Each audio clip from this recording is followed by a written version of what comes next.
मित्रांनो, काल झालेल्या राड्यामध्ये जे विधान भवन परिसरामध्ये जो राडा झाला त्याच्यामध्ये जितेंद्र आव्हाड यांचे कार्यकर्ते आणि गोपीचंद पडळकर यांचे कार्यकर्ते यांच्यामध्ये जी हाणामारी झाली किंवा जे काही झालं ते आपण सर्व महाराष्ट्राने पाहिलं. मित्रांनो, त्याच्यानंतर अनेकांना एक प्रश्न पडला असेल, तो असा की गोपीचंद पडळकरांना भाजप म्हणजे त्यांचा जो पक्ष आहे, तो पक्ष शिस्तीवरती चालणारा पक्ष आहे, तो सुसंस्कृत पक्ष आहे असं म्हटलं जातं. पण ते गोपी शेठ किंवा गोपीचंद पडळकरांना समज दिली किंवा त्यांना शांत राहायला सांगितलं किंवा त्यांना ते का शांत करू शकत नाहीत किंवा ते शांत का होत नाहीत किंवा कशा पद्धतीने त्यांना ते म्हणजे ज्या पद्धतीनं भाजपला अपेक्षित आहे तसंच ते का वागतात किंवा त्यांची जी बॉडी लँग्वेज असते ती नेहमी अग्रेसिव्ह का असते? का टाळता येत नाही त्यांना किंवा का गोपी शेठला त्या ठिकाणी त्यांना दुःख वाटेल किंवा त्यांना दुखावलं जाईल, असं भाजप कधीच का करत नाही? हे कोणाला माहिती आहे का? याच्या पाठीमागची खरी स्टोरी काय आहे? तर तो म्हणजे गोपीचंद पडळकरांचा इतिहास. मित्रांनो नमस्कार, मी विजय आणि आपण पाहताय आपलं बोल की भावा हे मराठमोळं YouTube चॅनल. गोपीचंद पडळकर हे प्रत्येक वेळेस चर्चेत राहणारं नाव. आजपर्यंत कुठलीही गोष्ट असेल तर गोपी शेटनी कधीही मागं-पुढं न पाहून केलेली नाही. प्रत्येक गोष्टीमध्ये अग्रेसिव्हपणा, प्रत्येक गोष्टीमध्ये जे काही असेल ते रोखठोक बोलणं, मग तो पुढचा कोणीही असो. मग ते शरद पवार असो, मग ते राहुल गांधी असो, मग ते उद्धव ठाकरे असो. कोणीही असो. कोणालाही अंगावरती घ्यायला गोपी शेठ कधीही मागं-पुढं पाहत नाहीत. याचं कारण एकच, त्यांच्या अंगामध्ये असलेला पहिल्यापासूनच अग्रेसिव्हपणा. खरं तर भारतीय जनता पार्टी ही जर मनात आणलं, तर गोपी शेठला खरंच ते म्हणजे ते काहीच बोलू नयेत किंवा त्यांनी काहीच बोललं नाही पाहिजे, हे सगळं नियंत्रण करू शकते. भारतीय जनता पार्टी ही खूप मॅनेजमेंटवरती चालणारा पक्ष आहे. तो बाकीच्या पक्षांसारखा नाही भावनेवरती चालणारा पक्ष नाही. त्यांची मॅनेजमेंट असते कारण तो राज्यातला नव्हे देशातला सगळ्यात मोठा पक्ष आहे. त्यांची पूर्ण कार्यकारिणी असते. या सगळ्या गोष्टींमधून गोपीचंद पडळकर हे वेगळे का होतात किंवा ते वेगळे का असतात? गोपी शेठला या पद्धतीनं हँडल करता येत नाही का? किंवा हँडल केलं जात नाही का? का मुद्दामून भारतीय जनता पार्टी गोपी शेठला बोलायला भाग पाडतात किंवा गोपी शेठ बोलायला भाग पडतात, हेच आपल्याला या व्हिडिओमधनं समजून घ्यायचंय. खरं तर गोपीचंद पडळकर यांनी पार्टीसाठी खूप काही केलेलं आहे, म्हणजे त्यांच्या पक्षासाठी.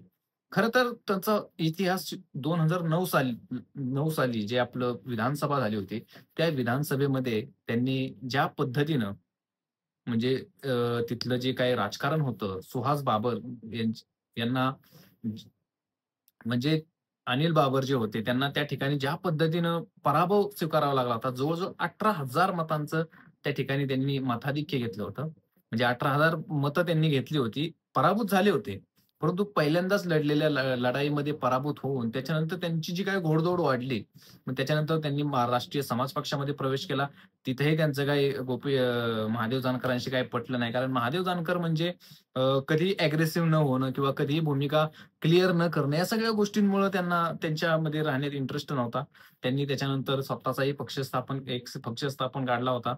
त्याच्यानंतर भारतीय जनता पार्टीमध्ये जाण्याचा त्यांनी निर्णय घेतला. तिथेही त्यांना थोडंसं म्हणजे बॅकफूटला जावं लागलं. त्याच्यानंतर पुढे जाऊन त्यांनी खूप काही गोष्टी केल्या. त्याच्यानंतर स्वतः एक शेवटचा लढा आरक्षणाचा म्हणून उत्तमराव जानकर जे आता राष्ट्रवादीचे माळशिरसचे आमदार आहेत, शरद पवार गटाचे, त्यांच्यासोबत त्यांनी त्यांचा पूर्ण प्रवास चालू केला. आणि त्या पूर्ण प्रवासामध्ये कुठेतरी त्यांच्यातही पुन्हा वादविवाद झाले आणि ते पुन्हा वेगवेगळे झाले. ते राष्ट्रवादीकडे गेले आणि हे भाजपकडे गेले. त्यांनी असं सांगितलं होतं गोपी शेटनी, की भाजपला मी उभा राहिलो, माझ्या घरातली आई उभी राहिली, माझा भाऊ उभा राहिला. बिरोबाची शपथ घेऊन सांगतो, भाजपला मतदान करू नका. भाजप हा फसवा पक्ष आहे. त्याने आपल्या राजकारणामध्ये धनगरांचा उपयोग केला आणि धनगरांना आरक्षणाविषयी सोडून दिलं. त्याच्यानंतर ते वंचित बहुजन आघाडीमध्ये गेले. तिथे गेल्यानंतर त्यांनी 2019 ची लोकसभा निवडणूक लढवली. लक्षणीय मतं घेतली. 3,00,000 मतं त्या ठिकाणी मिळाली आणि विशाल पाटलांचा त्या ठिकाणी पराभव झाला. आणि त्यावेळेस संजय काका पाटील हे भाजपमध्ये होते आणि त्यांचा विजय करण्यासाठी विशाल पाटलांना पराभूत करण्यासाठी तेही भाजपचीच खेळी होती असं म्हटलं जातं. जे काही होतं ते त्यांनाच माहिती. त्याच्यानंतर मग भाजपनं त्यांना पुन्हा विधान परिषदेची उमेदवारी दिली. ते भाजपमध्ये आले. भाजपने त्यांना विधान परिषदेची उमेदवारी दिली आणि विधान परिषदेवरती महाराष्ट्रातला एक सर्वसामान्य घरातला किंवा एक धनगर सुपुत्र या सगळ्या गोष्टींमधून मग त्यांना ते महाराष्ट्रभर त्यांचं काम चालू झालं आणि महाराष्ट्रभर काम चालू असतानाच त्यांनी नेहमीच शरद पवार असतील किंवा त्यांचा एक तत्व असं होतं, की जो पण कोणी मोठा असेल त्याच्याशी लढायचं, नडायचं, त्यालाच नडायचं, लहानांच्या नादाला लागायचं नाही. म्हणून त्यांनी अनेक आंदोलनं केली. त्याच्यामध्ये बैलगाडा शर्यतीसाठी बंदी असताना सुद्धा शर्यत भरवणं असेल किंवा बाकी गोष्टी जे अहिल्यानगरचं जे काही अहिल्यादेवींचं पुतळ्याचं अनावरण जे होतं जेजुरी गडावरती, ते असेल, तिथं जाऊन त्यांनी अगोदरच आदल्या रात्री म्हणजे भरपूर अशा काही आंदोलनं केली. काही आंदोलनं त्यांच्या जीवावरती बेतली, पण तरीही ते त्यातून मागे नाहीच फिरले आणि याचंच बक्षीस म्हणून भाजप त्यांना नेहमीच पुढाकार देत आलं आणि आता त्यांनी जत विधानसभा मतदारसंघामधून जी निवडणूक लढवली, ती भारतीय जनता पार्टीच्या जीवावरती नाही, तर स्वतःच्या जीवावरती लढवली. त्यांनी केलेली कामं असतील किंवा त्या पट्ट्यात त्यांनी एम-आय-डी-सी वगैरे या सगळ्या गोष्टी आणल्यानंतर कुठेतरी लोकांच्या मनामध्ये गोपी शेठबद्दल एक काहीतरी भावना आली आणि गोपी शेठला निवडून दिलं. ह्या सगळ्या गोष्टींव्यतिरिक्त सुद्धा गोपीचंद पडळकर यांना मानणारा नवी मुंबई येथील जो काही वर्ग आहे, तो सुद्धा खूप आणि खूप आहे.